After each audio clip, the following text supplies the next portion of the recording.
A central Paris railway station at the height of the rush hour. Thousands of passengers head for home. Suddenly, a runaway train hurtles towards the station.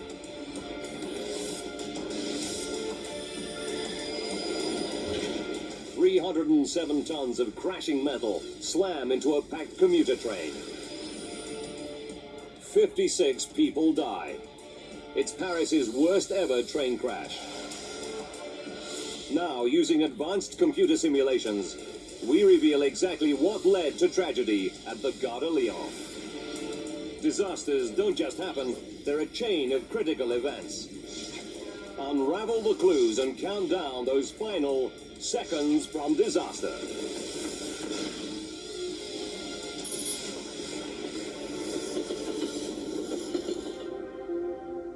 Europe.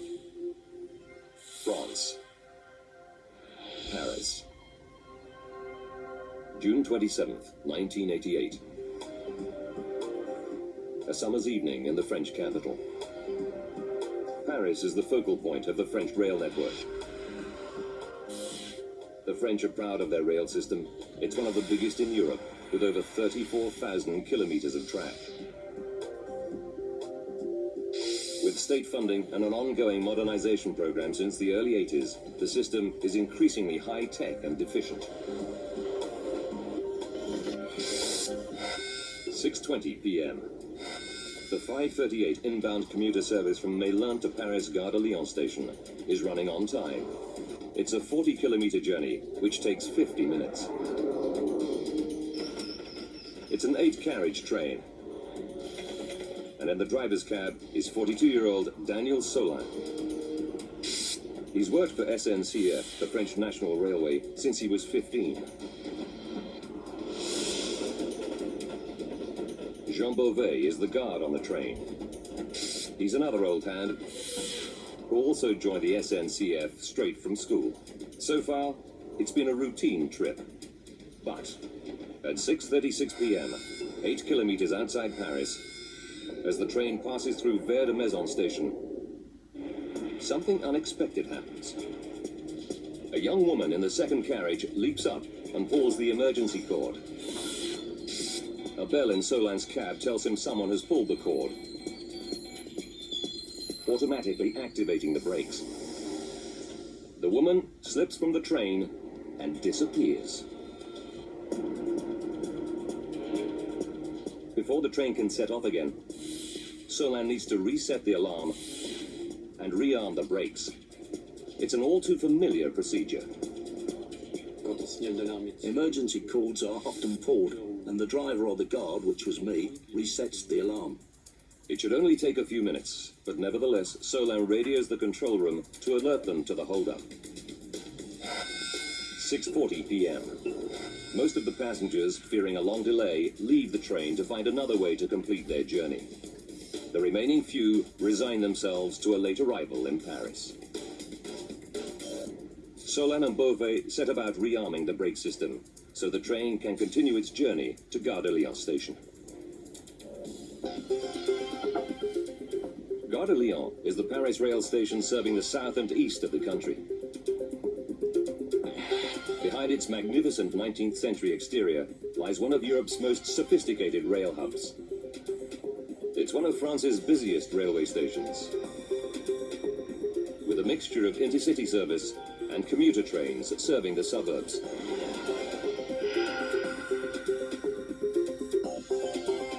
The nerve center, coordinating all train movements, is the station's control room. Duty manager tonight is André Tollens. He's in charge of safety and ensuring that the 360 trains into and out of the station run as smoothly as possible. Always at the back of his mind is the threat of terrorism. For the past 7 years, Arab militant groups have been targeting Paris. They're protesting about French troops in war-torn Lebanon and demanding the release of Arab prisoners. Many of the attacks have been on trains in and out of the city. 6:45 p.m. Hurrying towards Gare de Lyon station to catch a train home is commercial assistant Colette Papelet. She was late leaving the office and worries she'll miss her train. Colette is a recently divorced single mother, and she's anxious to get back to her son, 13-year-old Nicholas. When I finish work, I automatically hurry back to take care of my son. I fix him something to eat and help him with his homework.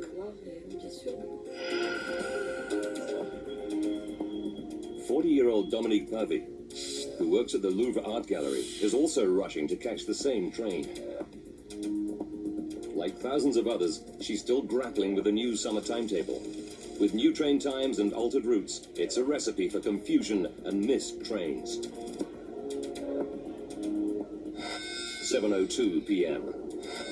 Solin has now fixed the brakes and the train is ready to depart for Paris. But it's taken him much longer than expected. The train is now 26 minutes behind schedule. Controller Tollance instructs Solin to skip the next scheduled stop, Maison-Alfort, and travel non-stop to Gare de Lyon to make up time. But Solin's late train isn't Tollance's only headache. 7:04. There's now a problem on one of the commuter trains due to leave Gare de Lyon. It's the train that Colette and Dominique are rushing to catch. Commuter trains have a driver and a guard. Driver André Tanguy is ready to go, but the guard is running late. Without him, the train can't leave. It's good news for single mother Colette Paquelet. She was worried that she would miss her train, so she's relieved it hasn't left. She even manages to secure her usual seat in the front carriage. The delay means more people pile onto the train. Another late arrival is Dominique Pavy.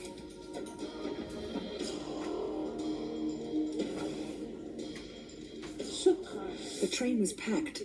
It was hot because it was summer. And being underground, it was hot and sticky. All the passengers and their driver Tanguy can do is sit and wait for the guard to arrive. Their outbound train is on platform 2, the same platform that the late-running inbound service from Lyon is due to use. But they needn't worry. Signallers have pre-programmed a set of points to prevent Solin's train from going into platform 2. 500 meters before it reaches the station, the points will automatically switch, sending the train into empty platform 1 instead. 7:07 p.m.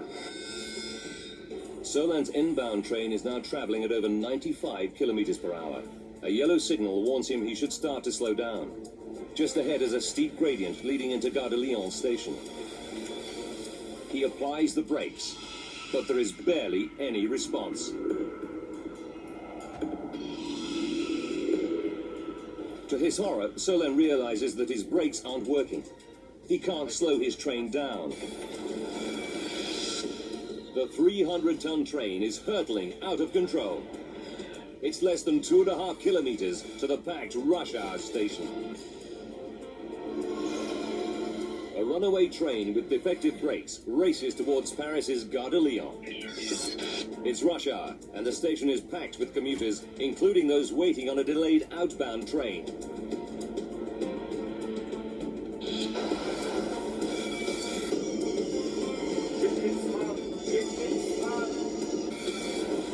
Daniel Solin, the driver, is getting desperate. He knows there should be a handbrake somewhere on the train. Guard Jean Beauvais hurries to look for it. We asked ourselves what was happening to us. We tried the brakes, but there was no response. So I decided to go down the train to look for handbrakes.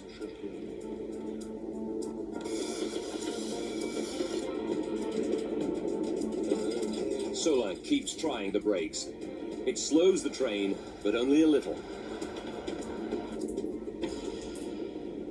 7:07 p.m. and 30 seconds.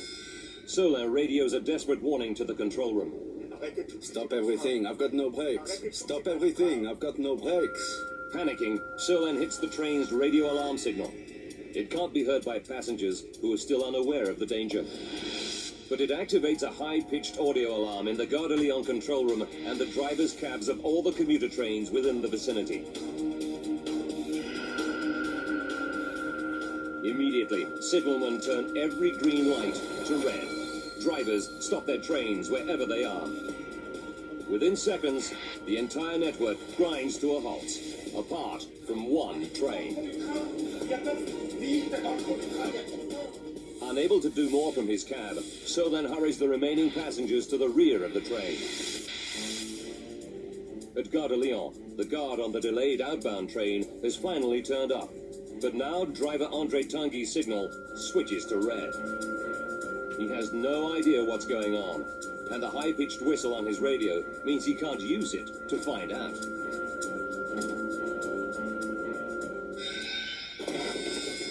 "7:08 p.m. The runaway train hits the beginning of the steep 4-degree gradient that leads into the station. It picks up speed on the sharp descent.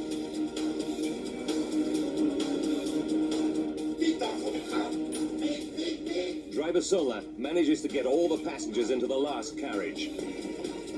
They brace themselves for the inevitable impact. There was a lot of panic. Train guard Beauvais is still desperately searching for a handbrake. I asked myself what was going to happen to me. Was this going to be my last moment?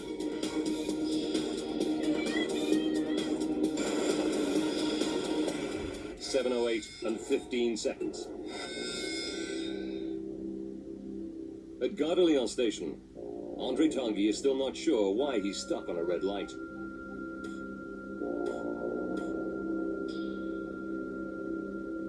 In the second carriage, passenger Dominique Pavy has had enough of the wait. It was difficult to get off the train, as there were so many people. Excuse me, excuse me. Dominique has to squeeze past other passengers to get to the exit. 7:08 and 30 seconds. Signal operators catch sight of the runaway train rushing past them. Instead of being routed to empty platform 1 as planned, it's heading straight for Tanguy's packed commuter train.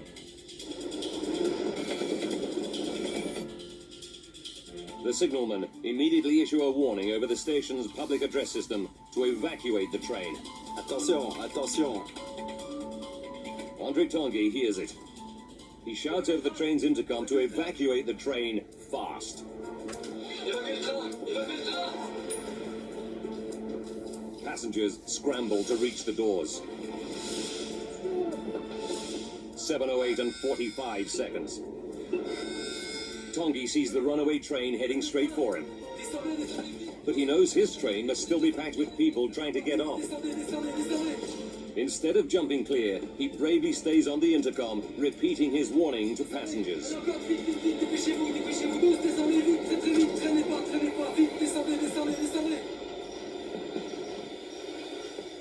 Seconds later, 307 tons of runaway train smash into the commuter train on platform 2.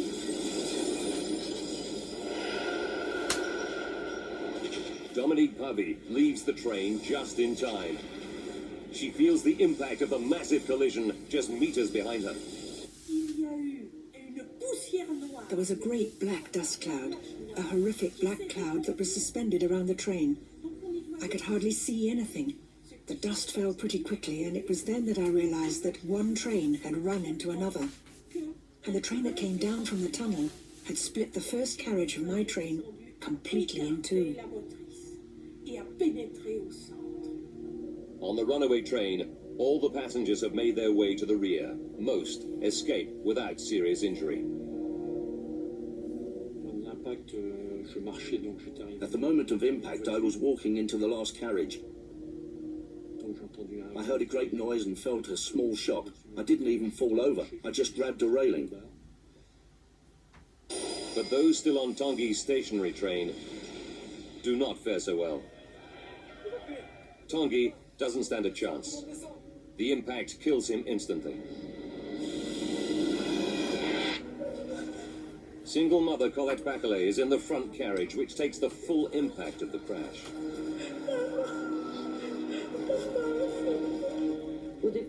First, I thought it could be a bomb. I don't remember how long it lasted. 10 seconds, 20 seconds. I had no idea of time.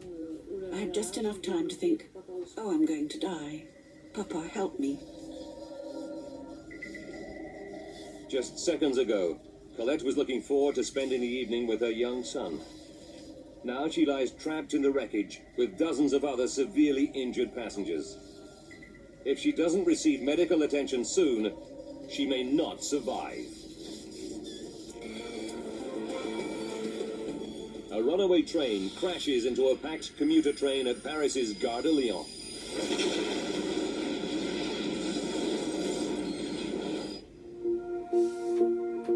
A photojournalist captures the full horror of the collision just seconds later. A scene of total devastation confronts André Beauvais, the guard on the runaway train.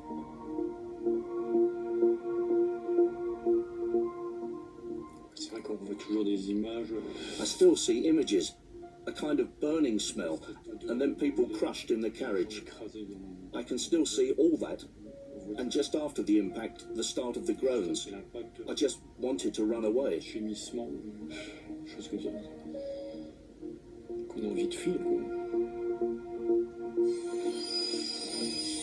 Dominique Pavie has a lucky escape, but is now an eyewitness to a scene of horror. What stays with me most is the atmosphere and the sounds. They were the sounds of human suffering. I will hear them until the day I die. 7:20 p.m. 11 minutes after the disaster, the first rescue workers arrive at the Gare de Lyon. Dr. Runi Yankovitsi, a war-hardened surgeon who saw brutal fighting in the civil war in Chad, has never seen anything like it. It was like a tin of sardines that had been opened. It was totally horrific. There were bodies falling out of windows which were all cut up. You could see decapitated people, amputated people. It wasn't like surgery in wartime, it was worse than surgery in wartime.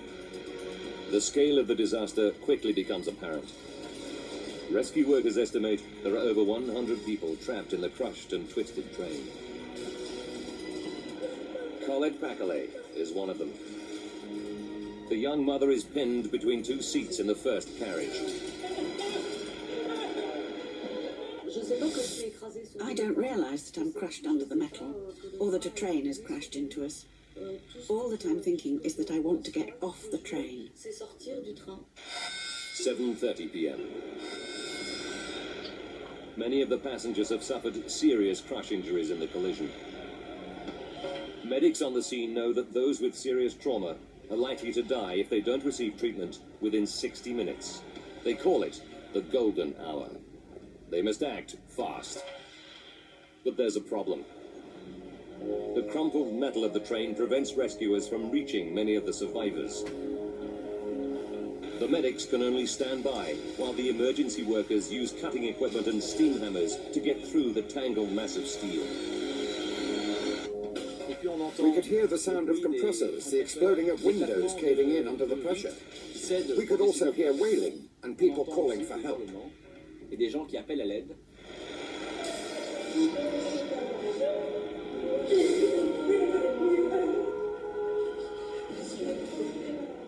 Finally, the rescue team is able to free Colette from the metal seats trapping her. 11 p.m. Colette is one of the lucky ones. Dozens of others are still trapped under tons of wreckage. Medics know that many will die from loss of blood and shock if they can't be rescued soon. Dr. Yankovitsi and his team have to make a grim decision. He realizes the only way of freeing the most seriously injured in time is to amputate their trapped limbs. Knowing that they will not survive amputation without on-the-spot surgery, the army surgeon commandeers tables from the station restaurant and turns Platform 2 into a makeshift operating theatre. There were hundreds of people in tears asking us if we knew if so-and-so was alive. We didn't know. And when we saw the anguish of the waiting families, we said to ourselves that that could be us, who had friends or family on the train. Once on the platform, the full extent of Colette's injuries becomes apparent. Her hip and pelvis are fractured, and she's now lost a dangerous amount of blood. Doctors fear she may not make it through the night. The mayor of Paris, Jacques Chirac, and the Minister of Transport visit the scene of the crash. The rail operator SNCF is a state-owned company.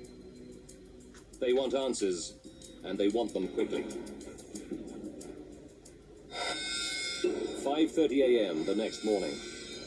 Firefighters and medics have struggled throughout the night, but there are still people trapped in the wreckage. In the course of the morning, rescuers pull 5 more survivors out of the crushed train. 12 noon. Now the weary emergency teams are recovering only bodies. The mangled trains are finally torn apart, and the runaway is pulled away for analysis by the accident investigation teams. 56 people are dead, and 57 are injured. In hospital, Colette's heart stops beating, but doctors manage to resuscitate her. It's 3 months before she's well enough to go home to her son. Parisians grieve for the people killed in the Gare de Lyon train crash. It's the worst rail disaster in the French capital's history. But there is anger too. France has one of Europe's most sophisticated rail networks. There are many safety procedures in place to prevent an accident like this. How did such a major disaster strike here? The runaway train was a Z5-300. There are up to 140 trains of the same design in use on rail routes into Paris. Since the brakes on Solin's train appear to have failed, could other trains of this type also harbour a hidden fatal flaw? The next day, the French government appoints a 6-man team to conduct a state investigation. Now, by rewinding events and going deep into that investigation, we can reveal what really happened at the Gare de Lyon. Why did the train's brakes fail? Why did no one reroute the train to safety? And why did many passengers on platform 2 find out too late that a runaway train was heading straight for them? Advanced computer simulation will take us where no camera can go, into the heart of the disaster zone.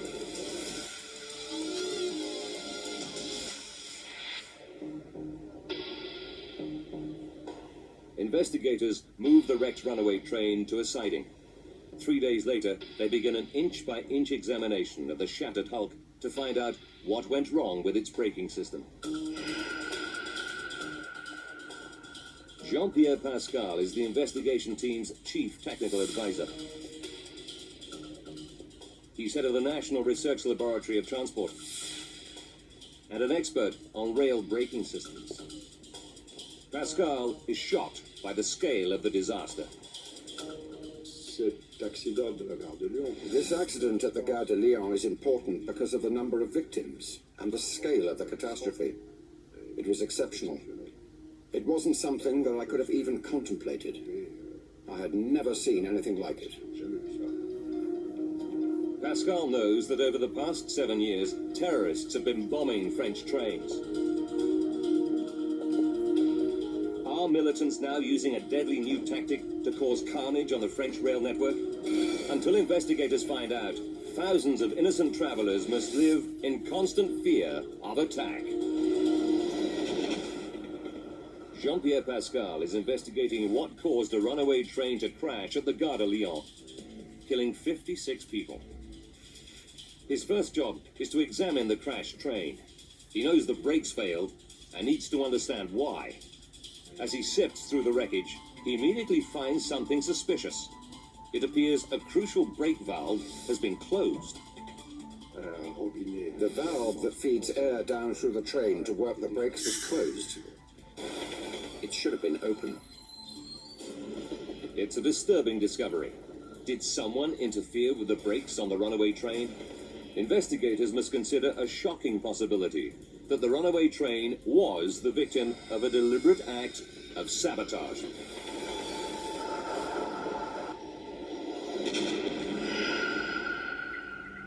The brakes are powered by compressed air generated in the engine carriage.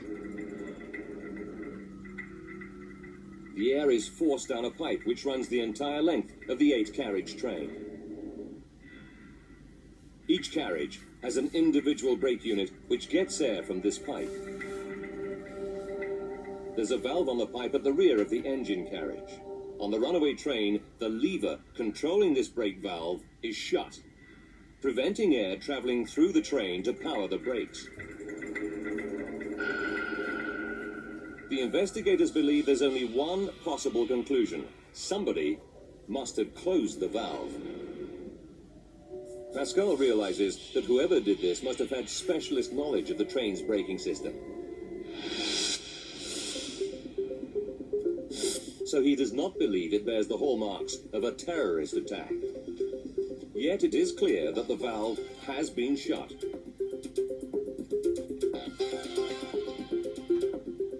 So who closed it?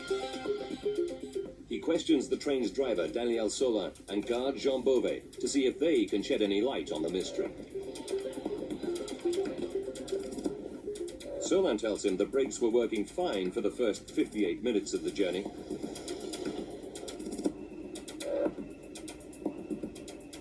They even bring the train to a quick stop when someone pulls the emergency alarm at Gare de Maison. 33 minutes to disaster. The valve must have been closed after this event. Could the person who pulled the emergency cord be involved? Nobody can explain why she pulled the cord, and she was gone before the guard could question her. The media puts out an appeal to find who pulled the emergency cord. The day after the crash, Odile Miroir, a 21-year-old single mother, comes forward. Miroir explains that she normally takes this train to Gare de Maison to pick up her children from school. She doesn't know that the new summer timetable means the train no longer stops there. Panicking about not being at school in time, she pulls the emergency cord. It automatically activates the brakes throughout the train. Investigator Jean-Pierre Pascal concludes that her actions are irresponsible, but not suspicious. Now Pascal probes the guard, Beauvais, about what happened after the train was abruptly halted at Gare de Maison. Pascal knows resetting the brakes after an emergency stop is a simple routine procedure, and shouldn't have caused the brakes to fail. Yet, with nothing else to go on, he quizzes Solin and Beauvais further.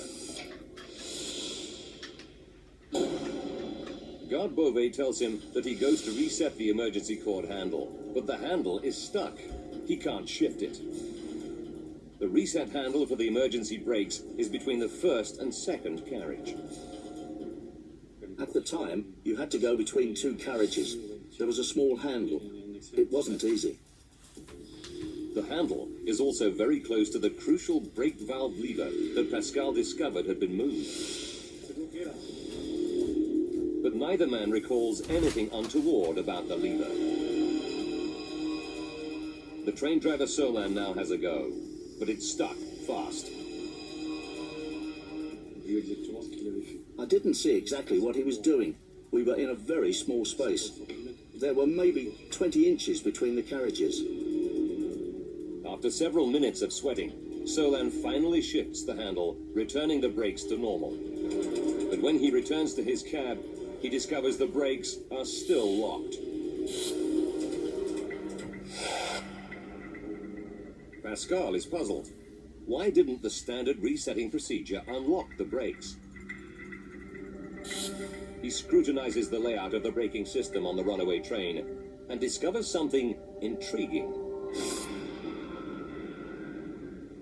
If the brake pipe lever is turned to the off position, a safety mechanism kicks in, keeping the brakes locked, even after resetting the emergency cord.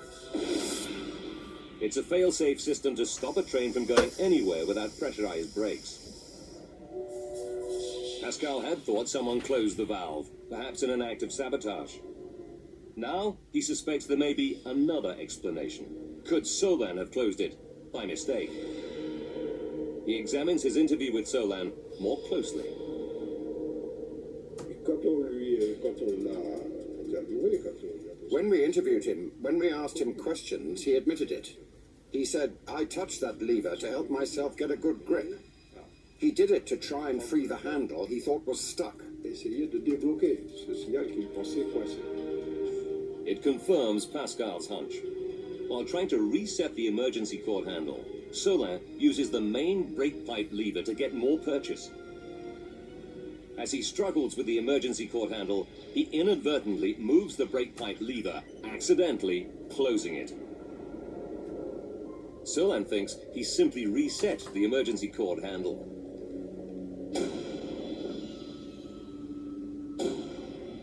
But by closing the brake pipe valve, he's cut off the air supply from the engine that feeds the brakes throughout the train. The brakes in the last 7 carriages are now locked to the on position. But this gives Pascal another puzzle. If the brakes are left on, how does Solin get the train moving again? The only ways to release the locked brakes are by repressurizing the whole system, or by manually unlocking each brake individually. Standard procedure dictates that Solin should call out the engineers, who probably would have detected his terrible mistake. But anxious to get going, Solin ignores the rules and tries to unlock the brakes himself. But crucially, he doesn't realize that he's moved the brake lever, and that the system is locked due to lack of pressure. Instead, he's convinced the brakes are locked because of another common problem. He said to himself, I'm faced by a situation well known to railwaymen, which is a case of too much pressure. Solin believes there's an airlock in the brake system. This can sometimes happen when the emergency cord is pulled, causing too much pressure around the individual brakes. He thinks that if he can bleed some of it out, the airlock will dissipate and the brakes will unlock. Solin works his way along all 7 carriages, assisted by Beauvais. Mr. Solin purged the brakes until I said it was fine. I'm not really a technician, but I assisted his actions.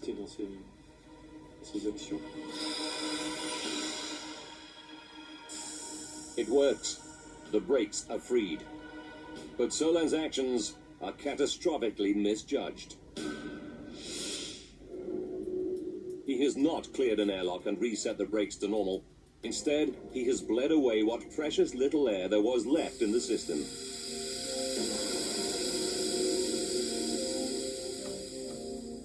He's freed the brakes, but also inadvertently overridden one of the fail-safe systems. And with the main brake pipe valve closed, there's no way for new air to come in and replenish the system. With no air left in the system, the train has barely any brakes. Pascal and the team have uncovered a horrifying catalogue of human error. Solin not only disabled the main system for feeding air into the brakes, he then went on to painstakingly disarm the brakes on every passenger carriage.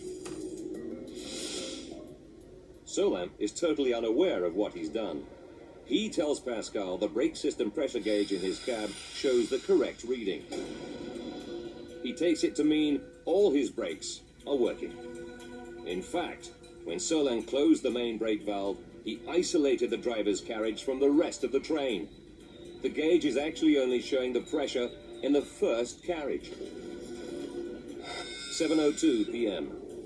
Solin finally sets off again for Paris's Gare de Lyon. He's anxious to make up time and quickly reaches over 100 kilometers per hour. Now a 300-ton train with 1/8 of the braking power it needs is heading for Gare de Lyon. But even now, there is still a chance to stop the train. According to the new summer timetable, there's one more scheduled stop at Maison Alfort, 6.5 kilometers from Gare de Lyon station. Maison Alfort is on level ground. Had Solin tried his brakes here, then he would have had plenty of time to come to a natural stop, a full 4 kilometers before reaching Paris. Pascal needs to find out why Solin didn't discover his brakes weren't working at Maison Alfort. He questions André Torrance, the duty controller at Gare de Lyon that night. The train is now running 26 minutes late, and may throw other trains in the busy timetable off schedule. To make up lost time, Tolance orders Solin not to stop at Maison Alfort and to continue direct to Gare de Lyon. 6 minutes from disaster. Solin drives straight through the station. The last chance to use his brakes before the hill down into Gare de Lyon is lost. Yet Pascal knows there are still 2 safety procedures in place to avert catastrophe. The train has a backup electric-powered brake. And at Gare de Lyon, station staff could have used the points to divert the runaway to an empty stretch of track. So why did they both fail? He turns to the last leg of the runaway train's journey to explore Solin's actions after he discovers his brakes are faulty. 2 minutes from disaster. A yellow signal indicates to Solin to start slowing down. His train is just over 1.5 kilometers from Gare de Lyon. Pascal analyzes the onboard tachograph, which records the train's speed. It confirms that even with just one working brake, Solin does manage to slow the train down from 96 to just 45 kilometers per hour. But then he hits the 4-degree incline, heading down to the station, and picks up speed again. Even now, Solin still has one last chance to slow down the runaway train. The investigators know that his train has an auxiliary electric-powered brake system. It's designed to slow trains going at high speed to save wear on the brake pads. They're puzzled. Why doesn't he use it? Solin reveals that Beauvais did go in search of a handbrake in one of the carriages. But Pascal knows that even if he had found it, it would have been useless. The handbrake is only designed to stabilize a stationary train and is simply not powerful enough to stop a train at high speed. Yet the auxiliary brakes, which could have effectively slowed the train, are operated from the driver's cab, right under Solin's nose. Why didn't Solin use them? Pascal discovers a loathing of the electric brake among drivers. They avoid using this brake because it can cause problems. La conjugaison avec le frein pneumatique. The combination of air power and electric brakes can often cause jams, locking the wheels. In general, drivers don't use it. Solin was unaccustomed to using the electric brake, and in his panic, he simply forgot it was there. Pascal calculates that if Solin had applied the electric brake in combination with the sole working air brake in the driver's carriage, he could have slowed the train enough to avoid a major collision. According to the calculations we made at the time, the impact would have been only slight. The train would have virtually stopped. But he didn't think of it. Solin's terrible oversight means he loses his last chance to halt the runaway train. But one safety system still remains at the station. Pascal turns to the actions of the station staff. Standard procedure when faced with a runaway train is to identify it and divert it safely to an empty stretch of track. So why didn't this happen? 1.5 minutes from collision. Controller Tolance tells Pascal that he hears Solin's distress call over the radio. Gare de Lyon, I've got no brakes. Gare de Lyon, I've got no brakes. In any communication with the controller, the driver should give his name and position. Stop everything, I've got no brakes, stop everything. But, in his panic, Solin makes a terrible mistake. He doesn't identify himself. Tolance has no idea which train the distress call came from, and Solin's voice is so distorted with emotion, Tolance doesn't recognize him. And if he can't identify the train, he can't divert it. The controller tells investigators that when he tries to raise the mystery driver again, there's no response. Solin must have left his cab. They realize that this episode leaves Tolance with a terrible predicament. All the controller knows is that the runaway train must be one of 4 trains bound for the underground platforms. Investigators learn that now Tollance and his staff try to call all 4 drivers. If they can eliminate the 3 that are not in trouble, they'll be able to identify the runaway train and divert it to an empty stretch of track. But there's a problem. Before Solin left his cab, he hit the general alarm. It sent a high-pitched whistle through all trains on the network, telling drivers to pull up till they receive instructions. But it also means that drivers start to call Tollance to find out what's going on. Tollance explains that this barrage of calls prevents him from identifying the runaway in time to divert it. But investigators are about to discover that even at this stage, disaster was still not inevitable.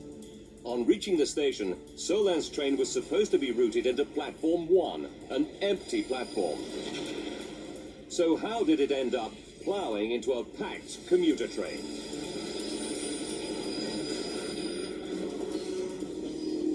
French investigator Jean-Pierre Pascal has discovered that the station staff couldn't divert the runaway train away from the packed commuter train because the driver failed to identify himself. But when Pascal explores the final moments before the collision, he makes a startling discovery. Pascal learns that Gare de Lyon's train routing technology allows signalers to program the points in advance. He finds that the inbound train's route into the station should have been pre-programmed earlier that day, before the crisis. The runaway train was on track 2S, heading for the commuter train on platform 2. But 500 meters before the station, a set of points on the track was supposed to automatically switch Solin's train off line 2S and into platform 1, which was empty. The runaway train would still have hit the buffers at the end of the track, but Pascal is convinced the crash would have been far less devastating. In my opinion, no one would have been hurt. The train would have been wrecked, but there would have been no injuries. Did the signalers forget to program the points? Pascal checks and finds there was no oversight. The signalers did their job correctly. So what went wrong? Pascal probes the final moments leading up to the fatal collision. He discovers that when signalers hear the general alarm, the regulations demand that they initiate what's called the general closure procedure. It's a drastic measure. All signals now turn red, stopping all trains moving anywhere on the lines in and out of Gare de Lyon. But the closure procedure has drastic consequences that the signalers could not foresee. It destroys the last chance to avert catastrophe. In order to give the signalers full manual control of the network, it overrides all automatic pre-programming of routes. The points no longer automatically reroute Solin's train into an empty platform. Instead, the points lock into their current position. The collision is now unstoppable. It's the final piece of the puzzle. Investigators can now understand the extraordinary convergence of events that caused the Gare de Lyon train crash. How a runaway train was left speeding towards Paris. Why all the safety procedures failed. And how a final twist of fate left hundreds of homeward-bound rail passengers seconds from disaster. 33 minutes to disaster. On the Lyon to Paris train, a young woman pulls the emergency cord, slamming on the brakes. The emergency cord must be reset to return the brakes to normal before the train can depart. While doing so, Daniel Solin inadvertently closes the air supply to the brakes, rendering them useless and locked on. 20 minutes to disaster. Solin wrongly diagnoses an airlock and bleeds air from the brakes to clear it. 7 minutes to go. The inbound train resumes its fatal journey to Gare de Lyon station. But what no one knows is that it now has just a tiny fraction of its normal braking power. 2 minutes to impact. Solin tries the brakes, but gets almost no response. He radios the station, but forgets to identify himself or his train. 90 seconds to disaster. Solan hits the emergency alarm.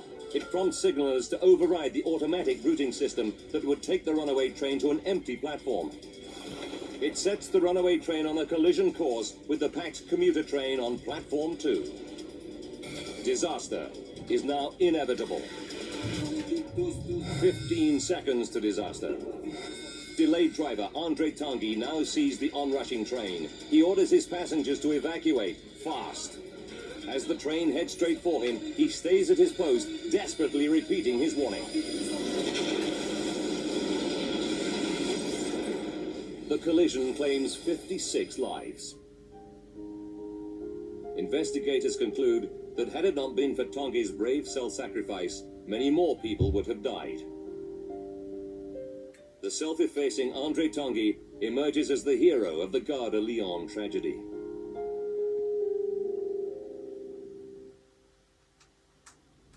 Pascal and the investigation team found that the main cause of the Gare de Lyon crash was driver error.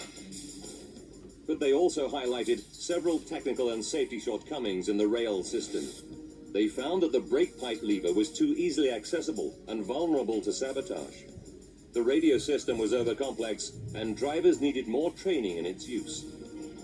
And they recommended that signalers should be able to turn all signals to red without automatically overriding pre-programmed routes.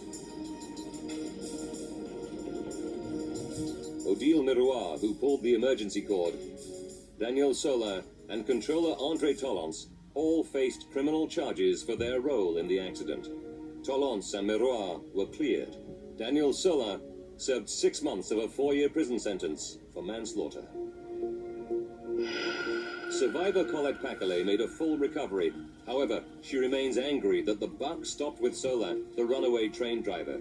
She believes the train company should also take responsibility. La SNCF est fautive, mais je veux dire, la SNCF...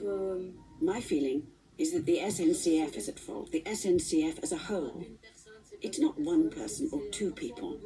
It's a whole bunch of things that went wrong that day. Voilà, ça a merdé, entre guillemets, ce jour-là, et voilà.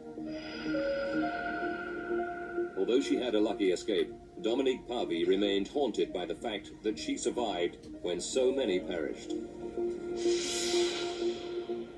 Then in 2002, she decided to attend a remembrance service at the Gare de Lyon. There she met relatives of the dead for the first time. And then something happened I'll never forget. Something very moving. 5 or 6 people stayed behind and moved closer to me and said, "Madame, you're the only link with our dead." And that was something I'd never imagined.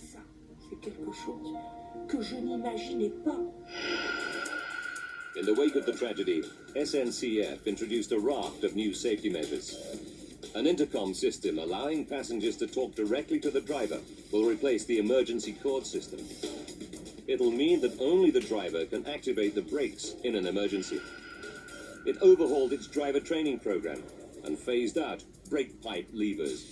And radio communication on the network was upgraded. Hard lessons were learned from the tragic events at the Gare de Lyon. Modernization came at a high price. But in the wake of the disaster, France now has one of the safest and most technologically advanced rail networks in Europe.